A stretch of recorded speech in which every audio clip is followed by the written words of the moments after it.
My conversation with Governor Abigail Spanberger was wide-ranging. We spoke about her first 100 days in office, how she's trying to tackle the issue of affordability, and more. 100 days in, how do you feel about your term so far, and what's on tap for the next 100 days? So I'm excited about what we've been able to do so far. Certainly, I came in with a strong focus on issues of affordability. We passed the entirety of the Affordable Virginia agenda. Those bills are now signed into law.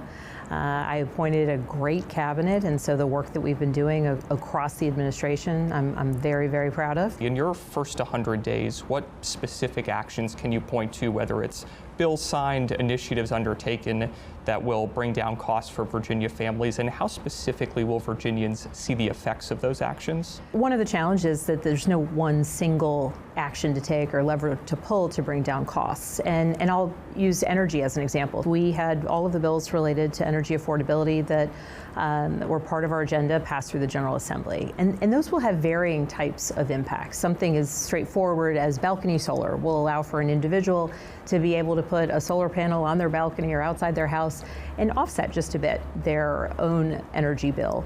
But some of the larger scale efforts to ensure that we are really moving forward with battery storage, which can allow for greater leveling across energy usage and can help bring down costs. Republicans say some of the bills that you've supported and signed will actually raise costs for Virginia families. They point to your support for putting Virginia back in the Regional Greenhouse Gas Initiative, which when Virginia left in 2023, Dominion says it was costing customers about $4.40 a month.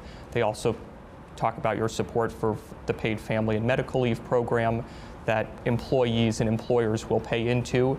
My question is, how will adding costs onto someone's energy bill and potentially taking some money away from their paycheck actually lead to making life more affordable for Virginians? So when we look at the paid family and medical leave program, it's a program very similar to kind of unemployment, which is you pay in, your employer pays into this program, and then ultimately, in the case of a birth of a child or a terrible illness, that employee will be able to take time off. And so it's also a competitive advantage now for some of our smaller and medium-sized businesses to not have to carry the burden of trying to offer a competitive paid family leave program like so many larger employers do, but to have it run through a state program, the success and the overall economic impact on businesses that can attract talent, but then also individuals who can be able to take that leave when they need it. On the RGGI front,